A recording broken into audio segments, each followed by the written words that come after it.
আসসালামু আলাইকুম দর্শক, সংবাদ বিশ্লেষণে আপনাদেরকে স্বাগতম জানাচ্ছি। দর্শক, কয়েকদিন হয়ে গেল ইসরায়েল এবং ইরানের মধ্যে যুদ্ধ বিরতি চলছে।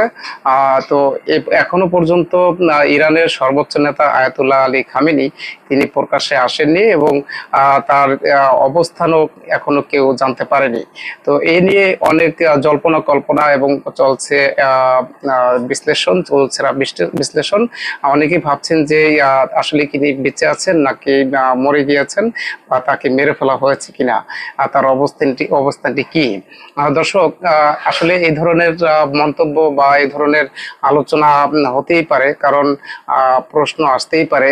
এর পিছনে কারণ আছে, সেটি হলো যে যখন ইসরায়েল ইরানে হামলা করেছিল, হামলা করার আগে ইসরায়েলের সর্বোচ্চ গোয়েন্দা সংস্থা মোসাদ, এই মোসাদ একটি গোপন সূত্রে গোপন হামলা বা গোপন অভিযান চালায়।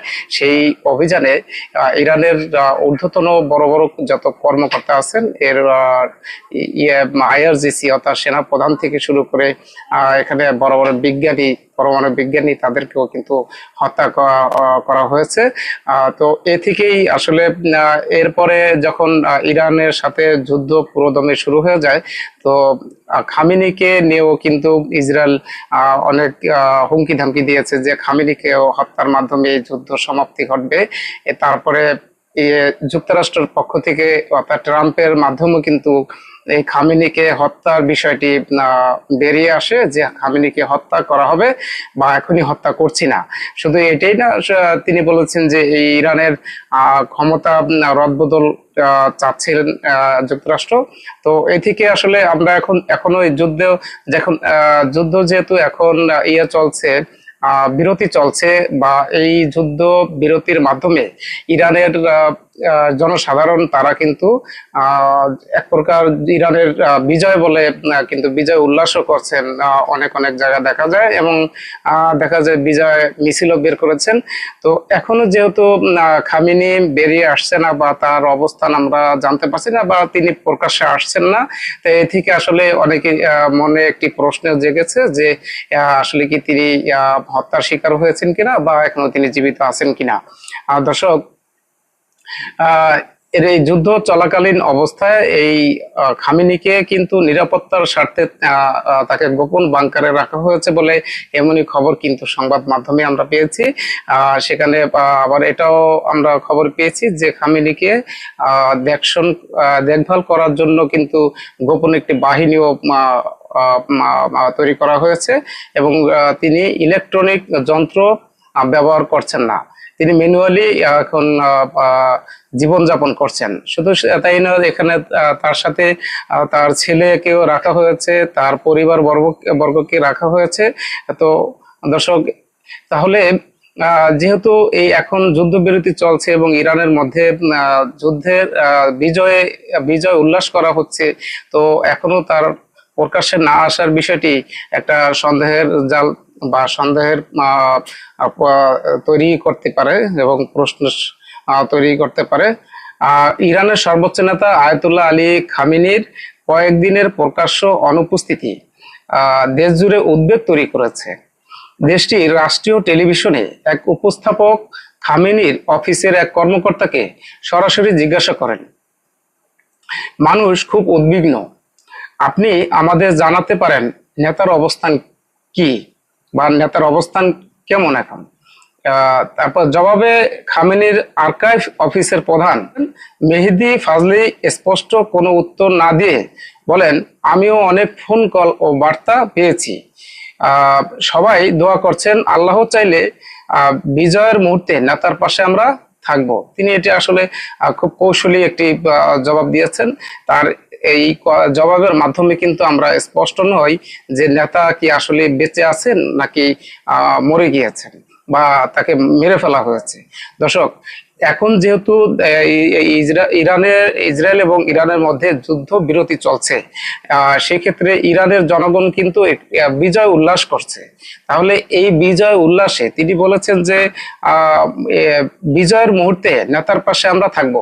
তাহলে বিজয়ের উল্লাসে মুহূর্তে যদি নেতার পাশে থাকেন, তাহলে এখন কি বিজয় চলছে? তাহলে কি তার কথায় প্রমাণিত হয়, আরেকটি বার্তা পেতে পারি এরকম যে এই যুদ্ধ বা চূড়ান্ত বিজয়ের পরে খামেনিকে আমরা দেখতে পাবো, বা তিনি এই চূড়ান্ত বিজয় হলেই তারপরে তিনি বিজয় উল্লাসে প্রকাশে আসবেন, নাকি এইটা আর যদি সেটি এই বার্তায় নাই হয়, তাহলে এখন যে বিজয় উল্লাস চলছে সেই বিজয় উল্লাসেই বা তিনি কেন প্রকাশে আসছেন না? তাহলে কি শঙ্কা থেকেই যায় যে ইসরায়েলের সাথে আমাদের ইরানের আরেকটি যুদ্ধ সামনে মানে অপেক্ষা করছে, বা আবার যুদ্ধ যে কোনো সময় বেঁধে যেতে পারে?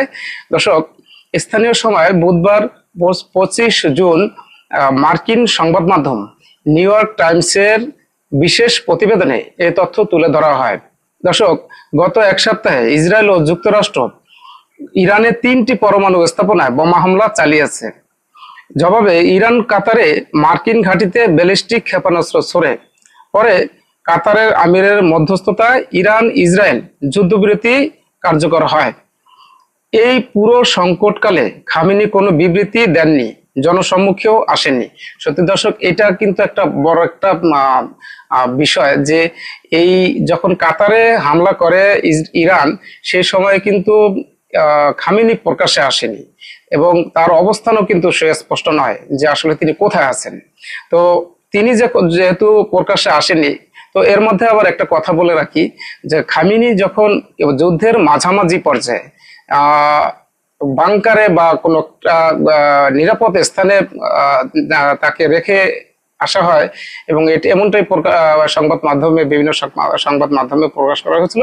তো তিনি কিন্তু ওই আইআরজিসি বা সেনাবাহিনীকে পুরোপুরি ক্ষমতা তাদের হাতে অর্পণ করে আসেন, যে এই যুদ্ধের যেখানে যা প্রয়োজন এবং যে ধরনের ডিসিশন নেওয়ার প্রয়োজন আছে সেগুলো এই তাদের সেনাবাহিনী থেকেই বা সামরিক বাহিনী থেকেই নিতে পারবেন, এবং পুরোপুরি ফুল পাওয়ার তাদেরকে দিয়ে আসা হয়। তাহলে কি বলা যায় যে এই যেহেতু তিনি সেনাবাহিনীদেরকে ফুল পাওয়ার দিয়েছেন বা তাদেরকে হাতে ক্ষমতা অর্পণ করেছেন, সেক্ষেত্রে খামেনির বক্তব্য বা খামেনির কি বলে নির্দেশনা প্রয়োজন নেই, বা আইআরজিসির একান্ত প্রয়োজনেই একান্ত সিদ্ধান্তেই কাতারের যুক্তরাষ্ট্রের ঘাঁটিতে হামলা করা হয়েছে। দর্শক, ইরানি কর্মকর্তারা দাবি করছেন খামেনির সম্ভাব্য হত্যা চেষ্টার আশঙ্কায় একটি বাংকারে অবস্থান করছেন এবং ইলেকট্রনিক যোগাযোগ থেকেও বিরত আছেন। তো এখানে ইরানি কর্মকর্তারা দাবি করছেন যে তাকে একটা বাংকারে রাখা হয়েছে এবং ইলেকট্রনিক যন্ত্র থেকে তাকে বিরত রাখা হয়েছে, অর্থাৎ কোন ধরনের তিনি এখন ম্যানুয়াল জীবন যাপন করছেন, যাতে কোনোভাবে কোনো ডিভাইস এর মাধ্যমে অবস্থান শনাক্ত করে যাতে তাকে মারতে না পারে ইসরায়েলের পক্ষ থেকে।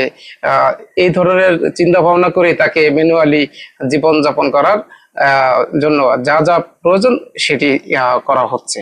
এমনটা যদি করা হয় তাহলে তো ভালোই, এবং আমরা সবসময় চাই যে ইরানের এই সর্বোচ্চ নেতা, এই মহান নেতা, তিনি সুস্থ আছেন, এবং আমরাই আশাই করি যে এবং তিনি সুস্থভাবে জনসম্মুখে আসবেন এবং আল্লাহ তাকে দীর্ঘায়ু করবেন। যেখানে থাকবেন ভালো থাকবেন। তো সবাই ভালো থাকবেন। আসসালামু আলাইকুম।